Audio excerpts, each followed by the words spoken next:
Hey Rasmanites, how's it going? You might notice a bit of a weird angle. Well, the reason for that is blatantly obvious. It's time for another movie review on the Rasman's Reality, but today it's a first. I have a guest movie reviewer with me. This is my cousin Chris, who is very much a movie buff in his own right, but unfortunately doesn't have a camera to do his own videos, so we thought, what the heck, we saw this movie together, so we'll do the review together. And the movie is Sherlock Holmes 2009. And that's all coming up right now on the Rasman's Reality.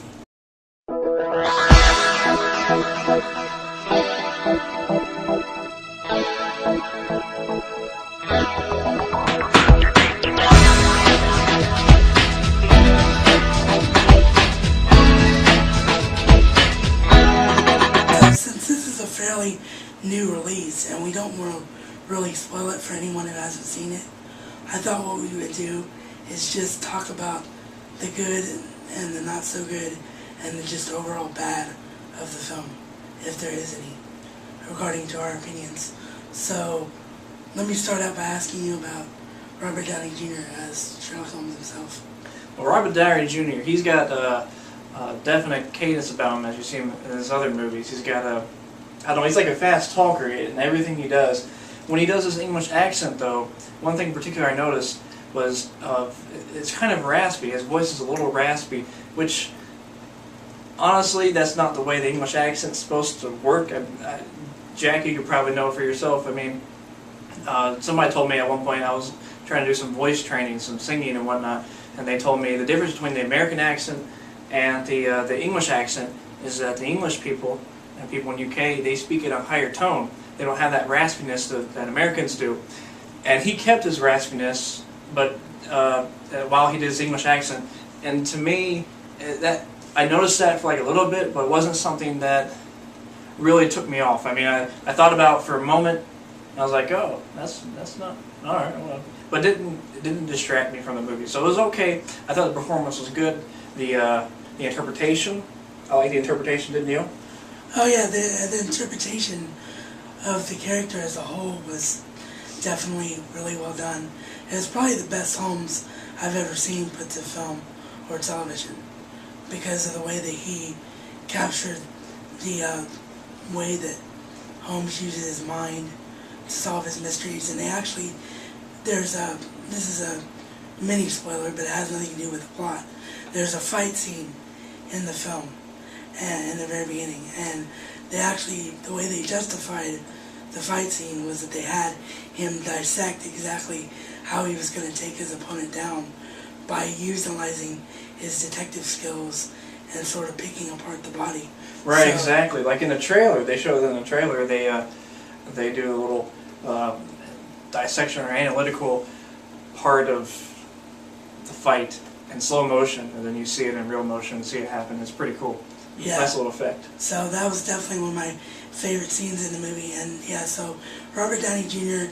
has a real grasp on the character. Anyone that's read Sir Arthur Conan Doyle's books, like myself, will not be disappointed in his portrayal. But as Chris stated, the accent was a bit off. So I give his performance overall 4.5 stars. How about you? I wouldn't use 4.5 stars, but I'd use 8 out of 10. 8 out of 10 is not that bad. I think that's pretty fair.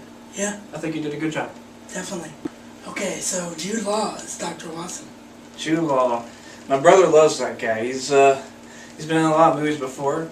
I think he did a pretty decent job as Dr. Watson. Nothing stuck out as imperfect. Nothing stuck out as perfect. There's nothing that really shocked me or took me away from the movie, and his acting in particular.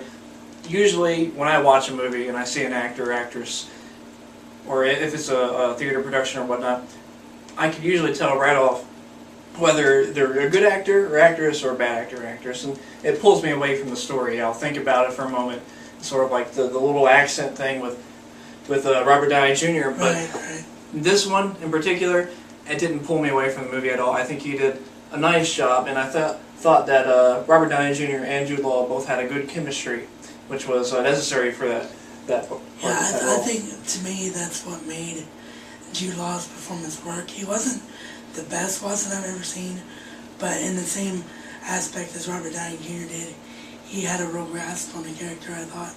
So, but his acting was kind of, I don't know if he was as invested at times as Robert Downey Jr. was. That was kind of the impression I got. So, him as Watson, I guess it's about 50-50 for me. So, as far as a star rating, I give it 3 out of 5. I'd give him more than that. I think he did a fine job. There's nothing... I think he would... I would say I'd rate him higher than Sherlock Holmes, personally. I'd say he did 9 out of 10 for Dr. Watson. I won't say 10 out of 10 because nobody's perfect, but I thought he did a fine job. Well, there you go, folks. That's the reason you want to do joint reviews, because you get differences of opinion when you do them. It's fun. So, Rachel McAdams as Irene Adler, master criminal and sometimes love interest and used to Sherlock Holmes. Right, yeah, she did a fine job, I thought. When it comes to actresses, it's hard to really pinpoint some faults. One thing in particular that she did, though, that didn't stick out, and I always go back to that, didn't stick out. If it didn't stick out as imperfections, and I think they did good. It didn't distract me from the story as their imperfection or whatnot. So sometimes when I watch movies, especially action movies, and you have females in it, they give them these action bits, and you could tell when a female is not athletic or not able to perform well with some sort of stunt or whatnot. She has one little fight scene, one little scrap.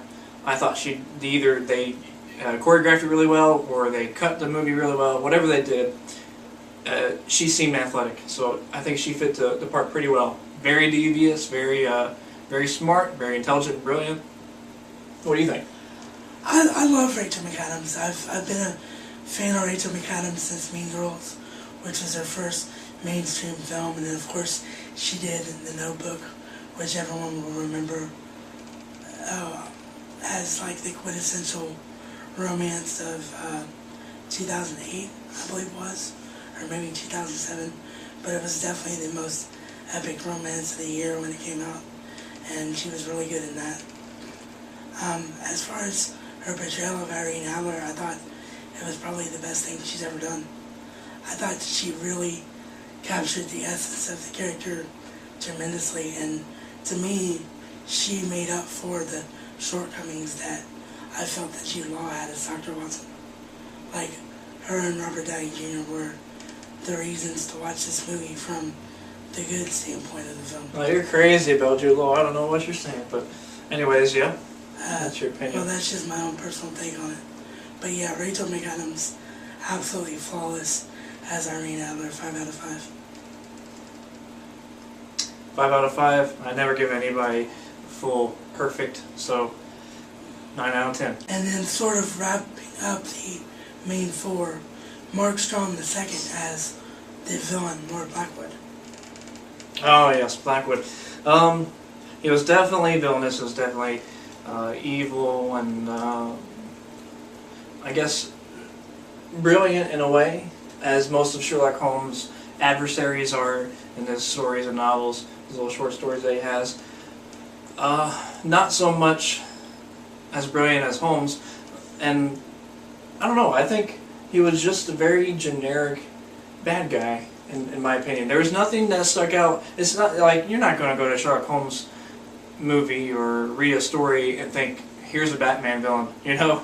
Those guys, those stick out. Those are some strange characters, all sorts of weird psychological problems. This guy, it was more of like a religious cult thing going on in the story, along with a portrayal of magic and mechanical things. And I think it was just a very generic bad guy that you could see in any movie. Performance-wise, he did good. There was nothing that stuck out as bad.